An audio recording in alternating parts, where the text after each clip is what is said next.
बिस्मिल्लाहिर्रहमानिर्रहीम अस्सलामु आलाइकुम रहमतुल्लाहि व बाराकातुहू। এইচকেসি এডুকেশন এর পক্ষ থেকে সবাইকে আমার আন্তরিক শুভেচ্ছা ও অভিনন্দন। আজকে যে বিষয়টি নিয়ে আপনাদের সাথে আলোচনা করা হবে সেটি হলো একটি এমএস ওয়ার্ড ফাইলে কিভাবে আপনারা ডিফল্ট ভাবে আপনাদের ইচ্ছামতো ফন্ট এবং ফন্ট সাইজ সেট করে নিতে পারেন। সেই সাথে এমএস ওয়ার্ড ফাইলটি কিভাবে পাথ এন্ড ফাইল নেম দিয়ে লোকেশন দিয়ে সেভ করতে পারেন সেই সম্পর্কে বিস্তারিত আলোচনা।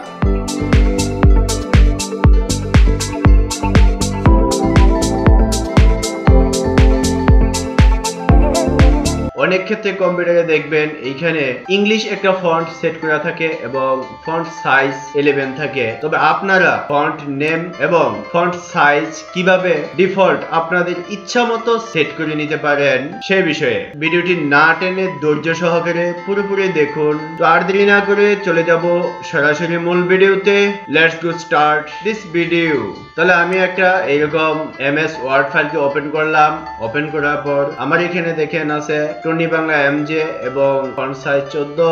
আপনাদের এখানে অন্য একটা ফন্ট ক্লিপরি বা অন্য কোনো ফন্ট এবং ফন্ট সাইজ 11 থাকতে পারে। তাহলে এই কাজটা করার জন্য আপনার একটি ফাইলকে ওপেন করার পর কম্পিউটার থেকে ফাইলটি ওপেন করে কন্ট্রোল ডি প্রেস করবেন। তারপরে এইরকম একটা ডায়লগ বক্স আপনার এখানে আসবে। এইখানে গিয়ে আপনি দেখেন লেখা আছে ফন্ট। আমার টনি বাংলা এমজে সেটিং দেওয়া আছে ডিফল্ট ভাবে। আমি এটাকে চেঞ্জ করব। এখন আমি এটাকে দিব সুতুনি এমজে। এই যে সুতুনি এমজে আমি এটাকে সেট করে দিলাম। আমার ছিল টনি বাংলা এমজে, এখন আমি সেট করে দিলাম সুতুনি এমজে। আমার এখানে রেগুলার দেওয়া আছে ইটালিক বোল্ড। আপনারা যদি চান যে বোল্ড করে দিবেন আপনারা সবগুলি লেখাকে, এখান থেকে ক্লিক করে দিবেন বোল্ড হবে। আমার এখানে লেখার সাইজ দেওয়া আছে 14। আমি যদি ইচ্ছা করি এটাকে আমি বৃদ্ধি করতে পারবো। আমার লেখার size font size default 20 set করে থাকবে।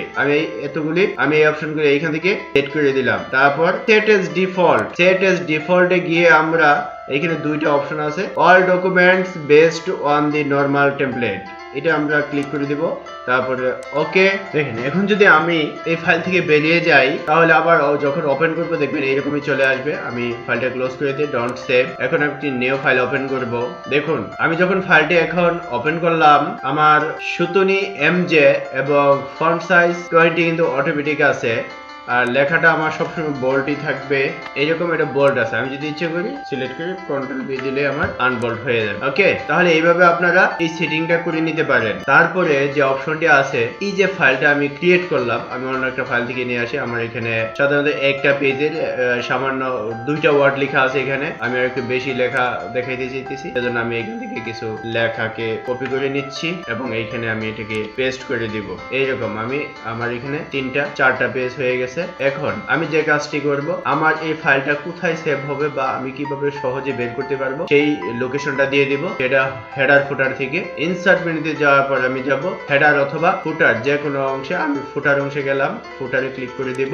ফুটারে ক্লিক করার পর একবারে নিচের দিকে দেখেন লেখা আসছে এডিট ফুটার। এডিট ফুটারে আমি ক্লিক করে দিলাম। তারপরে আমি এখানে যাব কুইক পার্ট। তারপরে যাব আমি ফিল্ডে যাওয়ার পর এখানে আমি সিলেক্ট করে দিব ডকুমেন্ট ইনফরমেশন। তারপরে আমি ফাইল নেম। তারপরে যাব আমি ফাইল নেমে গিয়ে আমি এইখানে add path to file name click করে দিব এবং ওকে করে দিব। তাহলে ডকুমেন্ট 2 আমার এই নামটা আছে ডকুমেন্ট 2। আমি যদি এটা এখন সেভ দেই, এখানে কোনো নাম দিতে পারি। আমি ইচ্ছা করলে আমার নাম দিয়ে দিতে পারি হুমায়ুন কবি। ফাইলটা সেভ দিয়ে দেই, কন্ট্রোল এস। আমার ফাইলের লোকেশন দিতে হবে, কোথায় দিব, ডেস্কটপ সিলেক্ট করে দিলাম এবং হুমায়ুন ফাইলটা আমি সেভ করে দিলাম। সেভ কুইক পার্ট ফিল্ড হয়ে গেছে আমার। তাহলে এখন আমি যদি ফাইলটাকে আবার ওপেন করি দেখেন আমার এই অংশটা এখানে থাকবে। দেখেন নিচে চলে আসছে C local disk C user desktop Humayun Kabir document Humayun Kabir. এর মধ্যে আমি ফাইলটা পাবো, অর্থাৎ এটা হলো আমার ডেস্কটপের একটি লোকেশন। আমার এই ভিডিওটি দেখে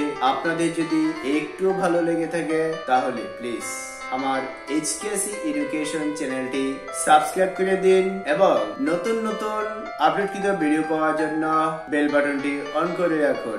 আজ আর নয়, কথা হবে অন্য সময়। পরবর্তী ভিডিও দেখার আমন্ত্রণ জানিয়ে সবার সুস্বাস্থ্য এবং দীর্ঘায়ু কামনা করে এখনই বিদায় নিচ্ছি।